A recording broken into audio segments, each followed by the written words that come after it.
Friends, ನಾನು ನಿಮ್ಮ tech with Bharat. ಎಲ್ಲರೂ ಹೇಗಿದ್ದೀರಾ? ನಾನು ಸೂಪರ್ ಆಗಿದ್ದೀನಿ. ನೀವು ಕೂಡ ಸೂಪರ್ ಆಗಿದ್ದೀರಾ ಅಂತ ನಾನು ಕೂಡ ಅನ್ಕೊಂಡಿದ್ದೀನಿ. ಎಲ್ಲರಿಗೂ ಇವತ್ತಿನ ಬೆಂಕಿ 55ನೇಯ ಟೆಕ್ ನ್ಯೂಸ್ಗೆ ಎಲ್ಲರಿಗೂ ಸ್ವಾಗತ ಮತ್ತು ಸುಸ್ವಾಗತ. ಇವತ್ತು ತುಂಬಾ ಇಂದು ಸ್ಪೆಷಲ್ ಆಗಲಿ ಅಥವಾ ಇಂಟ್ರೆಸ್ಟಿಂಗ್ ಟೆಕ್ ನ್ಯೂಸ್ ಆಗಲಿ ನಿಮಗೋಸ್ಕರ ಚಾಯ್ಸ್ ಮಾಡ್ಕೊಂಡು ಬಂದಿದ್ದೀನಿ. ಅದಕ್ಕೆ ನೀವು ಈ ಒಂದು ವಿಡಿಯೋಸ್ 1 ಸೆಕೆಂಡ್ ಸ್ಕಿಪ್ ಮಾಡದೆ ಪೂರ್ತಿ ನೋಡಿ. ಎಲ್ಲ ತುಂಬಾ ಟೆಕ್ ನ್ಯೂಸ್ ತುಂಬಾ ಇಂಟ್ರೆಸ್ಟ್ ಆಗಿ ಹೊಂದಿರುವಂಥದ್ದು ಅಂತ ಹೇಳ್ಬೋದು. ಈ ಟೆಕ್ ನ್ಯೂಸ್ ಸ್ಟಾರ್ಟ್ ಮಾಡೋಕ್ಕಿಂತ ಮುಂಚೆ ನೀವೇನು ಮಾಡ್ಬೇಕಂತ ಅಂದರೆ ಈ ವಿಡಿಯೋಗೆ ಒಂದು ಲೈಕ್ ಕೊಟ್ಟಿಲ್ಲ ಅಂದರೆ ಲೈಕ್ ಕೊಡಿ. ನನ್ನ ಚಾನಲ್ನ ಸಬ್ಸ್ಕ್ರೈಬ್ ಆಗಿ ಅಂತ ಅಂದರೆ ನನ್ನ ಚಾನಲ್ಗೆ ಹೋಗಿ ಸಬ್ಸ್ಕ್ರೈಬ್ ಆಗಿ ಮತ್ತು ಬೆಲೆ ಕೂಡ ಕ್ಲಿಕ್ ಮಾಡಿ. ಈ ಥರ ಒಳ್ಳೆ ಕಾಂಟೆಂಟ್ ಆಗಲಿ ಅಥವಾ ಒಳ್ಳೆ ವಿಡಿಯೋಸ್ ಆಗಲಿ ನಾನು ನಿಮಗೋಸ್ಕರ ಅಪ್ಲೋಡ್ ಮಾಡ್ತಾ ಇರ್ತೀನಿ. ಬನ್ನಿ ಇವತ್ತಿನ ಮೊದಲನೇ ನ್ಯೂಸ್ ನೋಡ್ಕೊಳ್ಳೋಣ. ಇವತ್ತಿನ ಮೊದಲನೇ ನ್ಯೂಸ್ ನೋಡ್ಕೊಂಡಾಗ ಈ ನ್ಯೂಸ್ ಕೇಳಿ ಸ್ವಲ್ಪ ಇಂಟ್ರೆಸ್ಟಿಂಗ್ ನ್ಯೂಸ್ ಅಂತ ಅನಿಸ್ತು ಅಂತಾನೆ ಹೇಳ್ಬೋದು. ಈ ಒಂದು ನ್ಯೂಸ್ ಏನಂತ ಅಂದರೆ UP ಅಂದರೆ ಉತ್ತರ ಪ್ರದೇಶನಲ್ಲಿ ಒಂದು ಘಟನೆ ನಡೆದಿರುವಂಥದ್ದು. ಈ ಘಟನೆ ಅಂತ ಅಂದರೆ ಮೋನಿಶಾ ಎನ್ನುವಂಥ ಒಂದು ಹುಡುಗಿ, ಇವರಿಗೆ 16 ವರ್ಷ ವಯಸ್ಸು. ಮೋನಿಶಾ ಅವ್ರಿಗೆ ತುಂಬ ಒಂದು ರೀಲ್ಸ್ ಮೇಲೆ ತುಂಬ ಅಡಿಕ್ಷನ್ ಇತ್ತು. ಇದರಿಂದ 6ನೇ ಫ್ಲೋರ್, ಅವರ ಮನೆ 6ನೇ ಫ್ಲೋರಲ್ಲಿ ಇದೆ.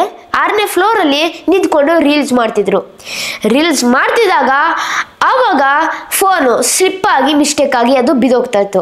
ಬಿದೋಗ್ತಾದ ಒಂದು ಸಮಯದಲ್ಲಿ ಮೋನಿಶಾ ಅವರು ಆ ಒಂದು ಮೊಬೈಲ್ನ ಕ್ಯಾಚ್ ಮಾಡೋಕೆ ಹೋದ್ರು. ಆಮೇಲೆ ಕ್ಯಾಚ್ ಅಂದರೆ ಹಿಡಿಯೋಕೆ ಹೋಗ್ತದಾಗ ಅವರು ಕೂಡ ಸ್ಲಿಪ್ ಆಗಿ ಬಿದೋಗ್ಬಿಟ್ರು ಫೋನ್ ಸಮೇತ. ಇದರಿಂದ ಅವ್ರಿಗೆ ತುಂಬ ಸಿವಿಯರ್ ಇಂಜುರಿ ಆಯಿತು. ಆದರೆ ಅವ್ರ ಪ್ರಾಣಕ್ಕೆ ಏನೂ ಅಪಾಯ ಆಗಿಲ್ಲ. ನಾನು ಕೂಡ ಡೌಟು ಅಂತ, ಆದರೆ ಇವ್ರ ಪ್ರಾಣ ಏನೂ ಅಪಾಯ ಆಗಿಲ್ಲ. ಇದೊಂದು ಗುಡ್ ವಿಷಯ ಅಂತ ಹೇಳ್ಬೋದು. ಆದರೆ ಒಂದೇನಂತ ಅಂದರೆ ತುಂಬ ಸಿವಿಯರ್ ಇಂಜುರಿ ಆಗಿದೆ. ಇದರಿಂದ ಮೋನಿಶಾ ಅವ್ರನ್ನ ಹಾಸ್ಪಿಟಲ್ಗೆ ಕರ್ಕೊಂಡು ಹೋಗಿದ್ದಾರೆ. ನೋಡಿ, ಈ ಒಂದು ಟೆಕ್ ನ್ಯೂಸಲ್ಲಿ ಏನು ಪಾಠ ಕಲಿಬೇಕಂತ ಅಂದರೆ ಅದೇನಂತ ಅಂದರೆ ಜಾಸ್ತಿ ನಾವು ರೀಲ್ಸಲ್ಲಿ ಅಡಿಕ್ಟ್ ಆಗಬಾರ್ದು. ರೀಲ್ಸೇ ನನ್ನ ಜೀವನ, ರೀಲ್ಸಲ್ಲೇ ನಾನು ದುಡಿತೀನಿ, ರೀಲ್ಸಲ್ಲೇ ನಾನು ಕೆಲಸ ಮಾಡ್ತೀನಿ ಅಂತ ಅಂದ್ಕೊಳ್ಳೋಕ್ಕೆ ಹೋಗಲೇಬೇಡಿ. ಮತ್ತು ಜಾಸ್ತಿ ಕೂಡ ರೀಲ್ಸ್ನಲ್ಲಿ ಅಡಿಕ್ಟ್ ಆಗಬೇಡಿ. ಮೈಂಡಲ್ಲಿ ಇಟ್ಕೊಳ್ಳಿಂದ ಓವರ್ ಅಡಿಕ್ಷನ್ ಮಾಡೋಕ್ಕೆ ಹೋಗಬೇಡಿ. ಮತ್ತು ತುಂಬ ಜನ ಅಷ್ಟೇ, ಶಾರ್ಟ್ಸ್ ಕೂಡ ಅಷ್ಟೇ, ತುಂಬ ಜನ ಶಾರ್ಟ್ಸ್ಗೆ ಅಡಿಕ್ಟ್ ಆಗ್ತಿದ್ದಾರೆ. ಶಾರ್ಟ್ಸ್ ಎಲ್ಲ ಜೀವನ ಮಾಡ್ತೀನಿ, ಶಾರ್ಟ್ಸ್ ಎಲ್ಲ ಸಖತ್ತಾಗಿ ದುಡಿತಾ ಇದ್ದೀನಿ ಅಂತ ತುಂಬ ಜನ ಈ ಥರ ಹೇಳ್ಕೊತಾರೆ. ಆಮೇಲೆ ತುಂಬ ಜನ ಕೂಡ ಈ ಥರ ಥಿಂಕ್ ಮಾಡ್ತಾರೆ. ಶಾರ್ಟ್ಸ್ನಲ್ಲಿ ಅಡ್ವಾಂಟೇಜ್ ಏನು, ಡಿಸ್ಅಡ್ವಾಂಟೇಜ್ ಅಂತ ಪೂರ್ತಿ ಎಕ್ಸ್ಪ್ಲೇನ್ ಮಾಡಿದ್ದೀನಿ. ಒಂದು ವಿಡಿಯೋ ಮಾಡಿದ್ದೀನಿ, ಅದ್ರ ಬಗ್ಗೆನೇ ಮೇಲೆ ಪಿನ್ ಮಾಡಿದ್ದೀನಿ, ಬೇಕಾದರೆ ನೋಡಿ ಪೂರ್ತಿ ವಿಡಿಯೋ. ಯಾರ್ಯಾರು ಯೂಟ್ಯೂಬರ್ಸ್ ತುಂಬ ಅಡಿಕ್ಟ್ ಇದ್ದೀರಾ ಶಾರ್ಟ್ಸ್ ಮೇಲೆ, ತುಂಬ ಇಂಪಾರ್ಟೆಂಟ್ ವಿಡಿಯೋ ಅದು. ಸುಮ್ಮನೆ ರೀಲ್ಸ್ ಮಾಡ್ತಿದ್ದೀರ ಅಂತ ಅಂದರೆ ರೀಲ್ಸ್ ಮಾಡಿ, ತುಂಬ ಓವರ್ ಅಡಿಕ್ಷನ್ ಆಗೋಕ್ಕೆ ಹೋಗ್ಬೇಡಿ. ಮೈಂಡಲ್ಲಿ ಇಟ್ಕೊಳ್ಳಿ ಇದನ್ನ ಪಾಯಿಂಟು.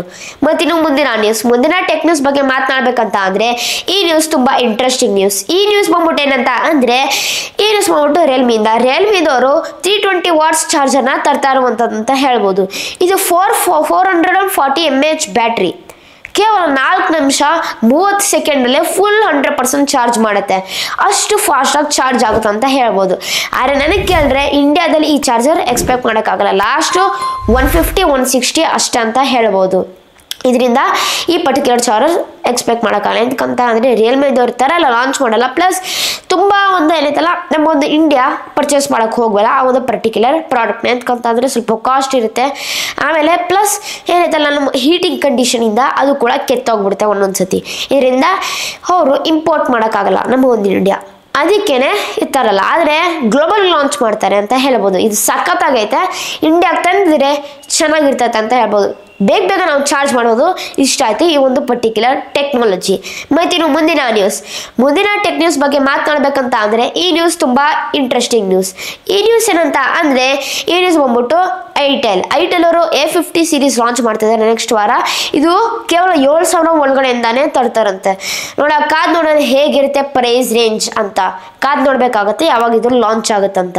ತುಂಬ ರೂಮರ್ಸ್ ಬರ್ತಾ ಇರುವಂಥದ್ದು ಇದು ಅಮೆಝಾನಲ್ಲಿ ಲಾಂಚ್ ಆಗುತ್ತಂತ. ಇನ್ನು ಮುಂದಿನ ಟೆಕ್ ನ್ಯೂಸ್ ಬಗ್ಗೆ ಮಾತನಾಡಬೇಕಂತ ಅಂದರೆ ಇದು ತುಂಬ ಇಂಟ್ರೆಸ್ಟಿಂಗ್ ನ್ಯೂಸ್. ಈ ಒಂದು ನ್ಯೂಸ್ ಏನಂತ ಅಂದರೆ ಈ ನ್ಯೂಸ್ ಬಂದ್ಬಿಟ್ಟು ಸ್ಯಾಮ್ಸಂಗ್ S24 FE ಇದ್ರ ಬಗ್ಗೆ ಲೀಕ್ಸ್ ಬಂದಿರುವಂಥದ್ದು.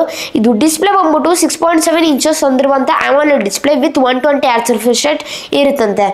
ನೋಡೋಣ ಯಾವಾಗ ಲಾಂಚ್ ಆಗುತ್ತೆ ಈ ಒಂದು ಪರ್ಟಿಕ್ಯುಲರ್ ಮೊಬೈಲ್. ತುಂಬ ಕಾಯ್ತದೆ ಈ ಒಂದು ಮೊಬೈಲ್ ಲಾಂಚ್ಗೆ. ಮತ್ತು ಕೊನೆಯದಾಗಿ ಇವತ್ತಿನ ಡೀಲ್ ಆಫ್ ದ ಡೇ ಬಗ್ಗೆ ಮಾತನಾಡಬೇಕಂತ ಅಂದರೆ ತುಂಬ ಸ್ಪೆಷಲ್ ಡೀಲ್ ನಿಮಗೋಸ್ಕರ ತಂದಿದ್ದೀನಿ. ಸ್ಕ್ರೀನಲ್ಲಿ ತೋರಿಸ್ತಾನೆ ನಿಮಗೆ.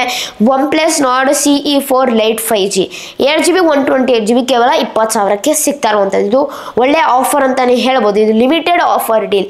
ಯಾರೇ ಈ ಒಂದು ಮೊಬೈಲ್ ಪರ್ಚೇಸ್ ಮಾಡಬೇಕಂತ ಇದ್ದೀರಾ ಪರ್ಚೇಸ್ ಮಾಡಿ, ಲಿಂಕ್ ಡಿಸ್ಕ್ರಿಪ್ಷನಲ್ಲಿ ನಿಮಗೆ ಕೊಟ್ಟಿರ್ತೀನಿ. ಈ ಒಂದು ಡೀಲ್ ಅಮೆಝಾನಲ್ಲಿ ಅವೈಲೇಬಲ್ ಹೊಂದಿರುತ್ತೆ. ಅಂತ ಹೇಳಿ ನಾನು ನಿಮಗೆ ಬೇಕಂತ ಅಂದರೆ ಈ ಥರ ಡೀಲ್ಸು ನಾನು ಟೆಲಿಗ್ರಾಮ್ ಹೋಗಿ ಜಾಯ್ನ್ ಆಗಿ ಲಿಂಕ್ ಡಿಸ್ಕ್ರಿಪ್ಷನ್ ಕೊಟ್ಟಿರ್ತೀನಿ ಬೇಕಾದರೆ. ಇಲ್ಲ ಅಂತಂದರೆ ಸೈಡಲ್ಲಿ ನೋಡ್ತಾ ಇದ್ದಾರಲ್ಲ ಈ ಒಂದು QR ಕೋಡ್ನ ಸ್ಕ್ಯಾನ್ ಮಾಡ್ಕೊಳ್ಳಿ. ಸ್ಕ್ಯಾನ್ ಮಾಡಿಕೊಂಡು ನಾನು ಟೆಲಿಗ್ರಾಮ್ ಚಾನಲ್ಗೆ ಹೋಗಿ ಜಾಯ್ನ್ ಆಗಿ ಅಲ್ಲಿ ಒಳ್ಳೆ ಒಂದು ಡೀಲ್ಸ್ ಆಗಲಿ ಅಥವಾ ಆಫರ್ ಆಗಲಿ ನಿಮಗೋಸ್ಕರ ನಾನು ಅಪ್ಲೋಡ್ ಮಾಡ್ತಾ ಇರ್ತೀನಿ. ಇಷ್ಟ ಆಯಿತು ಟೆಕ್ ನ್ಯೂಸ್. ನಿಮ್ಗೆ ಯಾವ ಟೆಕ್ ನ್ಯೂಸ್ ಇಷ್ಟ ಆಯ್ತು ಅಂತ ಕಮೆಂಟ್ಸ್ನಲ್ಲಿ ತಿಳಿಸಿ. ಈ ಥರ ಟೆಕ್ ನ್ಯೂಸ್ ಬೇಕಂದರೆ ದಯವಿಟ್ಟು ನನಗೆ ಪ್ರೋತ್ಸಾಹ ಕೊಡಿ. ಹೇಗೆ ಪ್ರೋತ್ಸಾಹ ಕೊಡೋದಂದರೆ ಜಸ್ಟ್ ತುಂಬ ಸಿಂಪಲ್. ಅದೇಂಗಂದ್ರೆ ನೀವು ಒಂದು ಸಬ್ಸ್ಕ್ರೈಬ್ ಮಾಡ್ರೆ, ಒಂದು ಲೈಕ್ ಮಾಡ್ರೆ, ಒಂದು ಶೇರ್ ಮಾಡ್ರೆ, ಕಮೆಂಟ್ ಮಾಡ್ರೆ, ಇಷ್ಟು ಮಾಡ್ರೆ ನನಗೆ ದೊಡ್ಡ ಪ್ರೋತ್ಸಾಹ ನೀಡ್ತೀರಾ. ದಯವಿಟ್ಟು ಕನ್ನಡ ಬೆಳೆಸಿ ಮತ್ತು ಕನ್ನಡ ಉಳಿಸಿ. ಇಲ್ಲಿಗೆ ವಿಡಿಯೋ ಮುಗಿಸ್ತಾ ಇದ್ದೀನಿ. ಜೈ ಕರ್ನಾಟಕ, ಒಂದೇ ಮಾತರಂ. ಶುಭ ದಿನ ಫ್ರೆಂಡ್ಸ್. ಮುಂದಿನ ವಿಡಿಯೋದಲ್ಲಿ ಸಿಗೋಣ ಫ್ರೆಂಡ್ಸ್.